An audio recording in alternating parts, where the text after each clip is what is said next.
Welcome back to Wow Drama Stories. Timestamps in the description box. Story 1.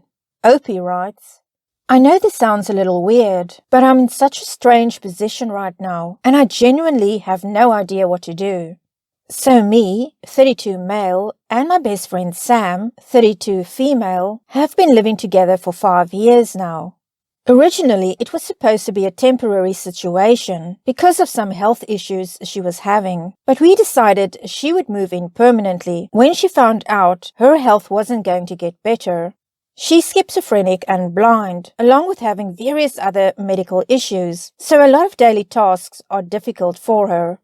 Our arrangement is I cook, clean, drive, and do other things she struggles with, while she pays for all our shared living expenses.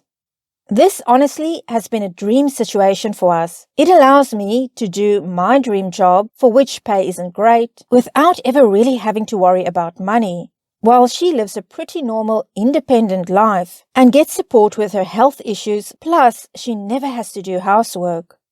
I met my girlfriend Emma, 31 female, 3 years ago. Sam and Emma were never super close, but they were always friendly, and Emma was always super understanding of our living situation and never mentioned having a problem with it to me. Recently, we started talking about getting married and moving in together. While we were discussing it, I mentioned that I didn't know what would happen to Sam once we got married. Emma got kind of irritated and said Sam would just move out and get her own place finally. I reminded her that it wasn't that simple, but we started fighting and I asked to change the subject. It came up again when Emma said something about moving into my apartment, and I told her we couldn't because it was Sam's apartment, not mine, and I'd never be able to afford the rent. Edit.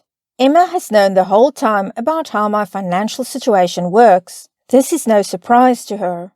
I guess you didn't know the apartment isn't mine, but we still have the money to get a place to live and support ourselves without Sam. We started fighting again. I said Sam could never live by herself, and I wasn't sure I could get married if it meant I had to leave her alone. Emma said she needed space to think and drove away. A couple of hours later, she texts me and basically says that I can keep having an emotional affair with Sam if I want, but she won't put up with it anymore. She doesn't want to talk to me for a week. And then after that, we can talk about if we want to be together.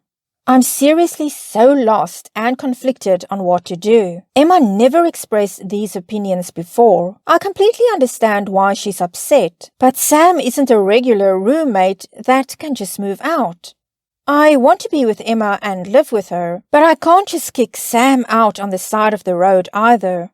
I'd absolutely be willing to leave Sam if she found another arrangement that worked for her, but I might be the a-hole for not being willing to leave Sam without a new caretaker to marry Emma. Okay, we'll get to Opie's update in a bit.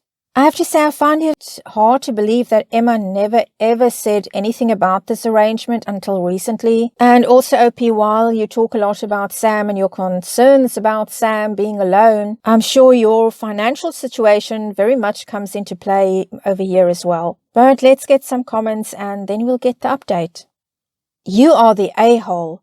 Why did you waste Emma's time by not letting her know how the living arrangements were going to be from the start? As another comment said, you are putting your relationship with Sam before Emma, who was going to be your wife and life partner. Trashy. And to this someone else replies, this comment right here. Everyone in the comments being like, quote, go talk to Sam first, prioritize your best friend, etc., unquote. How about you prioritize your wife?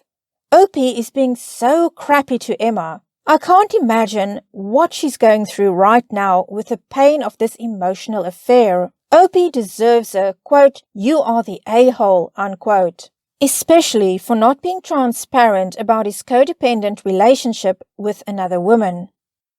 Someone else comments, when was Emma made aware that you intend to be Sam's caretaker until the end of time? I don't mean generic, quote, Sam won't ever be able to live on her own, unquote, statements, but the actual conversation of you saying, quote, I am and will continue to be Sam's caretaker for the rest of her/my life, unquote.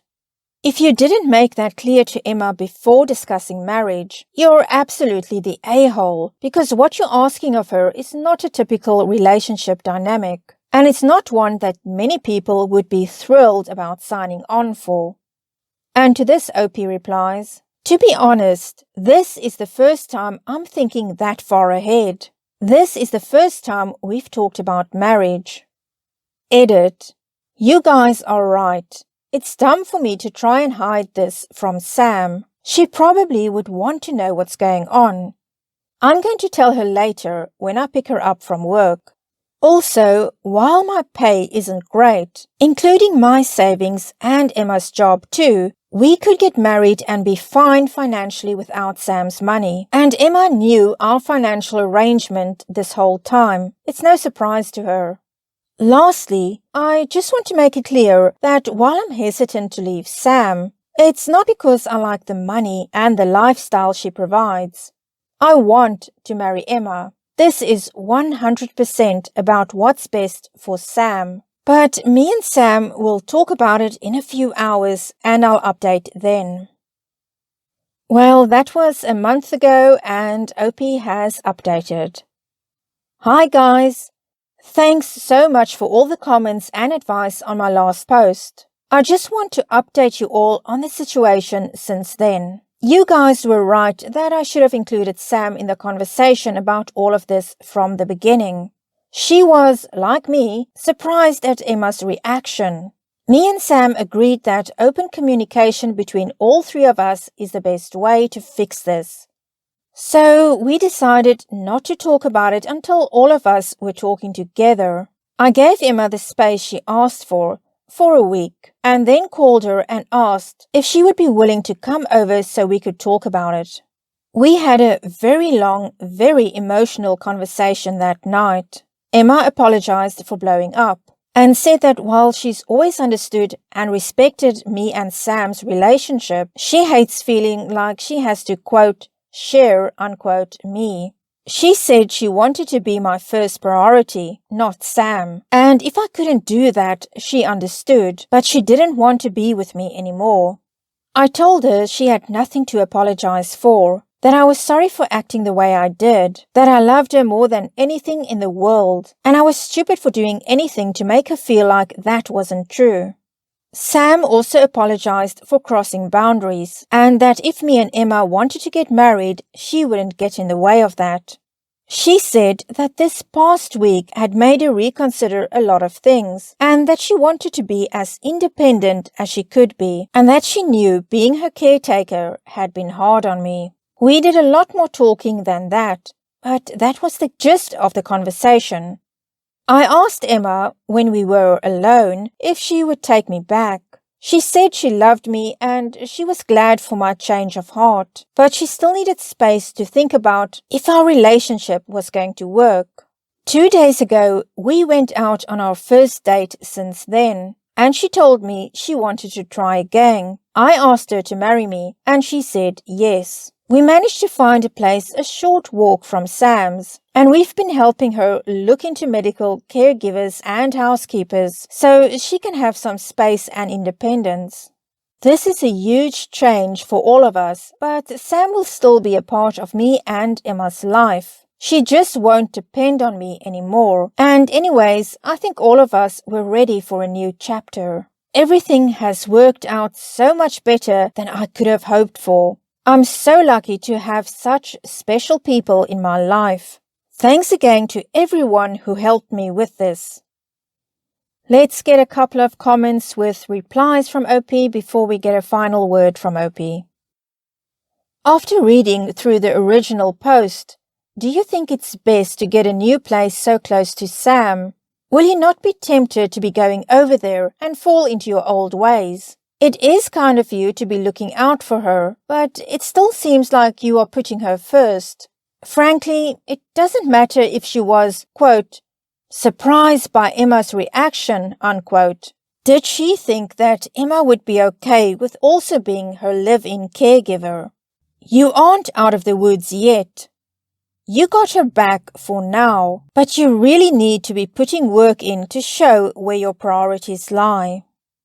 To this, OP replies, "This isn't some life-destroying addiction. It's a lifestyle change. I don't have to fight myself to not provide medical support. And Sam is her own person with her own ambitions. She won't let me, quote, fall into my old ways, unquote, because she wants to be independent. And since her only way of traveling distances of over a mile is to pay an Uber or get picked up, we wanted her to have the freedom, like any able-bodied person, to walk to our house."